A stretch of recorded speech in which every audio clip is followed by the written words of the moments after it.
And welcome to Naomi Reads Reviews Discusses Monologues about everything and anything, and that's on period. Hi guys, and welcome to my channel. So today I wanted to talk about a topic that's it's still kind of fantasy. It's a bit different. It's hit or miss for some people. Well, yeah, maybe. I don't think a lot. Well, it depends on the people. But let's get started. So I wanted to talk about a couple of Fae inspired books, which Faes are kind of like dark fairies. Like they're fairies, but they're like dark. And then we encounter them in, a couple of stories where you see them as having their own society, their own caste systems, and they are, diabolical in their dealings. You have to kind of be super careful when you are dealing with a fae. And so I'm going to first start off with Naomi Novik's Spin and Silver. This book, I read this about 2 years ago or a year ago. I can't really remember, but this was a 5-star book for me because this was my first foray into reading about fae. So I hadn't read any fae inspired books before. I've heard all the big names and I was like, I don't think this is a genre for me. But I read Naomi Novik. I read this book soon as I was like, oh my gosh, like it was so fascinating.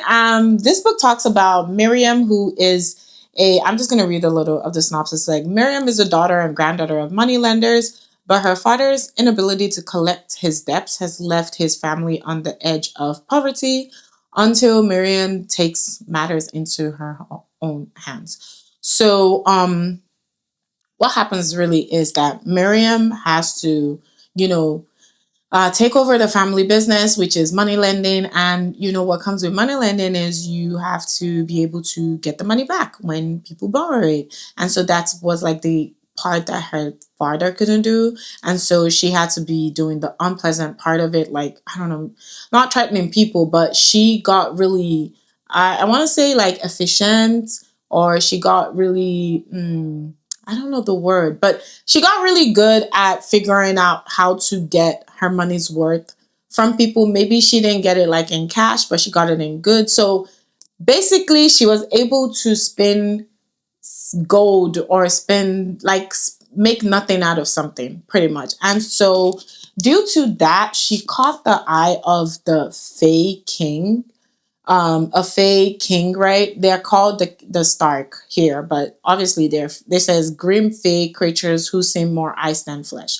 So Miriam is then she's then I guess the Fae King comes and takes her from her home to the Fae world and tells her, you need to spin something, maybe, I don't want to say straw, but she literally needs to make something into gold, pretty much. I can't remember a lot, but I felt like this was a very good book, or a very good start into learning about Fae.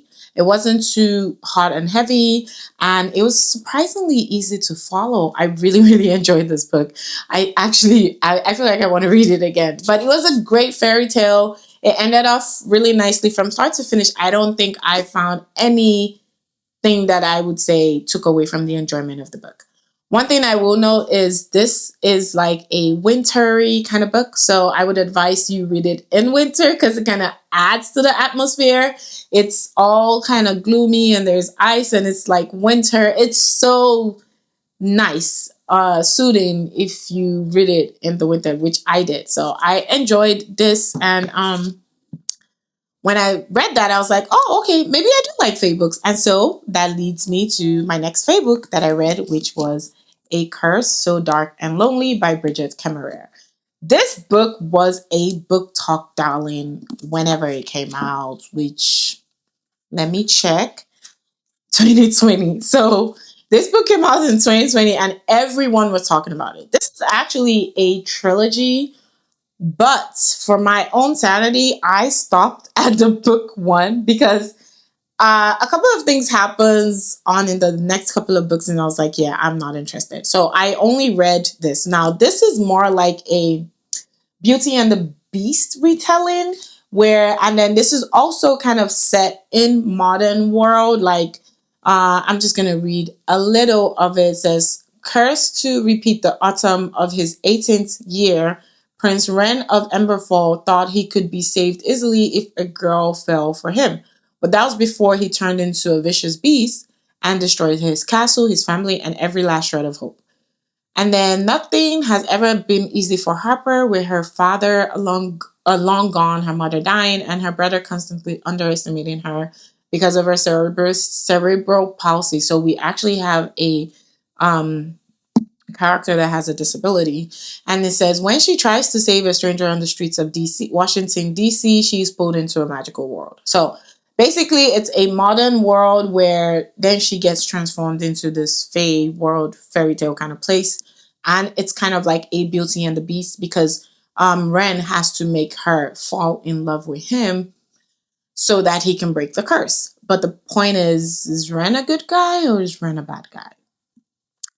But I think that this was just a good stopping point for me because I couldn't bear the heartache. And based on all of the reviews and stuff, people were so mad about the other books in the series. I think she has like a curse so fierce and broken, a heart so fierce and broken, a vow so bold and deadly. I did not read them. I only stopped here, and I really enjoyed the story just for what it was.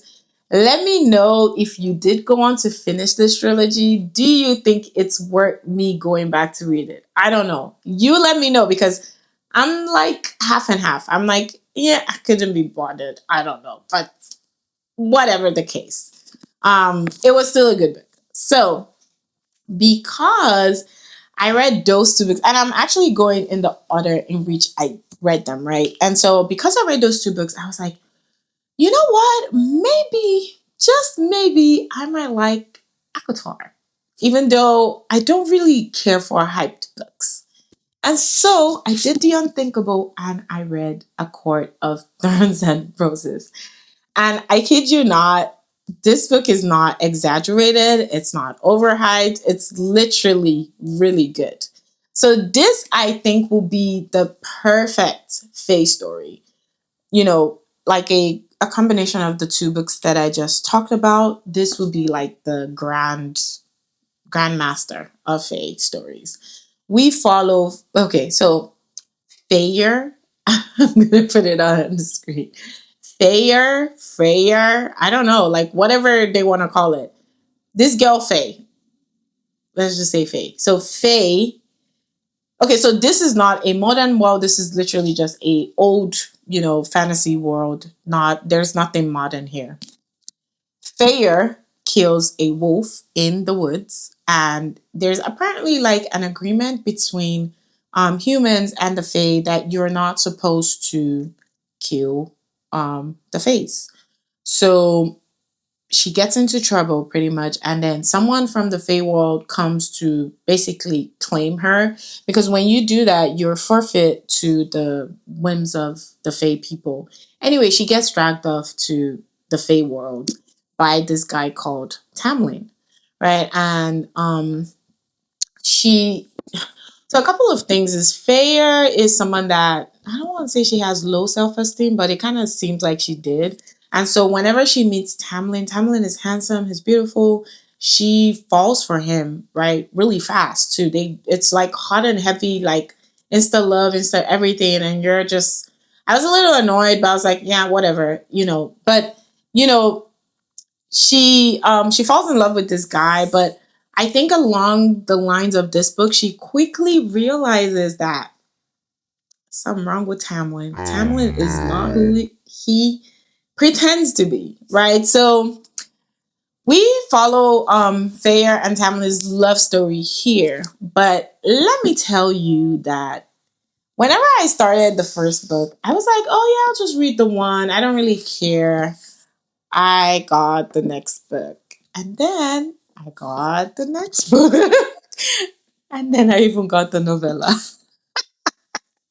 And then I got the final book, which was this one, The Court of Silver Flames. So I'm here to proudly say that people are not exaggerating when they say that Sarah J. Maas did something with these books, because they were like pure kryptonite, like not kryptonite. They were like pure, I don't know, they were just so good. I immediately had to have all of the books. So I was like, as I was finishing one, I was getting the next one, I was getting the next one, I was getting the next one. I think my favorite books would be this one. I think it was this one. I think Wings and Ruin was kind of like my like this two. These two books were kind of my fave. Um, A Court of Silver Flames, not bad. Oh well, I did like this one. A Court of Frost and Starlight. It was pretty good, and it's pretty small. So, anyways, let me get back to I'm getting distracted. Okay, but you do see how beautiful these books are. I really like the colors, with and then the graphics on them are so beautiful. There is gossip that there would be a different book because we still have to have Cassian and what's her name? The sister, Nesta's.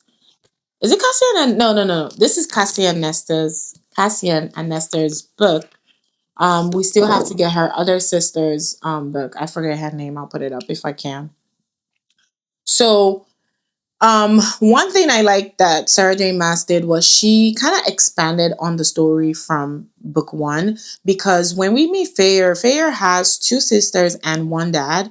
Her mom is late. So, they're kind of just mentioned and you just kind of think, oh, okay, that's, whatever. But then when we get to the next books, the family or her family actually takes, a more involved role in the story. Her sisters are I want to say like they are dragged into the Fey world and they are turned into something. I don't know like what we would call them, but there's a whole story going on there. I'm not going to spill the beans on the story because I want you to read it and enjoy it. But her sisters actually, feature in the books. Like this, A Court of Silver Flames is really about one of her sisters, Nesta.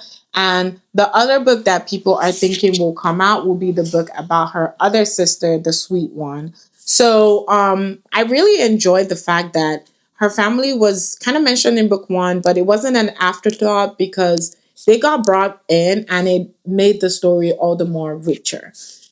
We also experienced right. I was saying she had Tamlin, right? But then she meets this other guy, and there's a whole setup, right? They have different courts. So they have the night court, the day court, the spring courts, the summer court. Like it's really, really nice that whole concept of having seasons. So if you were to go to say the winter court, obviously it's going to be cold. If you were to go to the summer court, it's hot. If you were going to the spring court, it's nice. So I really enjoyed that. So in book two, she meets Rysand, who is the Lord of the Night Court, and you for some time of the book, you have some misconceptions about the two gentlemen I have mentioned, Tamlin and Rysand. And again, don't want to spoil it, but that was a good twist. There was one of the books, I forget which one, but she was getting a lot of tea from I think Rysand, and I was set. Like it was so good. Like just read the books. Or if you have read it, you kind of know the chapter I'm talking about where Rysand is telling her everything from start to finish. So I did like Fair as a character because you could tell her growth from book to book, where she started off here like this, insecure girl that didn't really, like literally she latched on to the first person she saw and just was like, she was like a pick me girl, I guess. But then you could see her gradual progression through the books where she started to, be like, I deserve better. I am better. I am, I deserve good things, right? So I really enjoyed her, growing through the pains of life, pretty much, which is really rare because sometimes when you get characters like that, they kind of just stay in one like mindset and they don't ever change their mindset. But she was kind of progressive in that she actually healed from all her past trauma. And obviously that was helped by her partner, right? Or that was because of the person that she was with. So pick the right guys, ladies. That's all I'm gonna say. So Thayer was good. The two guys, well, the two love interests were really interesting. They were not like, how you read books and the guy is just really like grunts, like, oh, okay, like he doesn't really participate. You don't really get his mindset or his ideas. I think we got a lot of Tamlin and Ryson, enough for you to make your own opinions about the two of them, to say, oh, I like you, and no, I don't like you. So I really enjoyed how Sarah J. Maas, really brought life to these characters. Like, she did a phenomenal job. I also liked her, there were other characters, right? Ryson has his own court members. That's Cassian, and he had the other guy that is going to be paired up with her other sister. I forget his name. I wish I could remember his name. I'm sorry. But he has some other people that we got to know about them, and it was so interesting. Again, I feel like this is a master story, and all based on Faye. Like, come on, like no modern. It was really really interesting, and it was very very very very. I don't think it's overhyped at all. I think it's really hyped, and if you know or you don't know, ACOTAR has continued to stay top of the charts. It's like best book on Amazon, like top fantasy books or something like that. It's probably one of the most sold books. Another thing is, this whole series has been optioned for, I think, a TV show or a TV series. I'm not too sure, but that's how like big these books are. So I would say that I hope that she does bring out book 6. Um, and then where we follow her, Freya's other sister.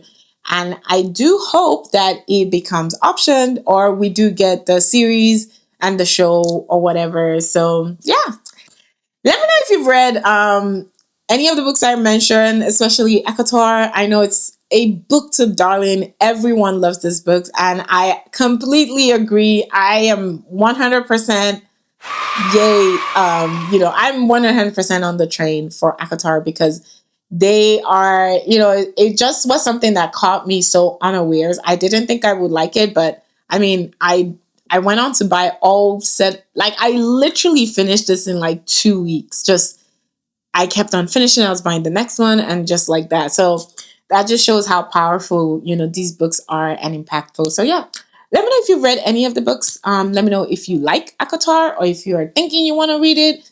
I would just let you know it's not overhyped. It's perfectly hyped. So go ahead and grab a copy and come back and let me know if you actually enjoyed it. But thank you so much for watching, and I will see you guys in my next video. Until then, bye.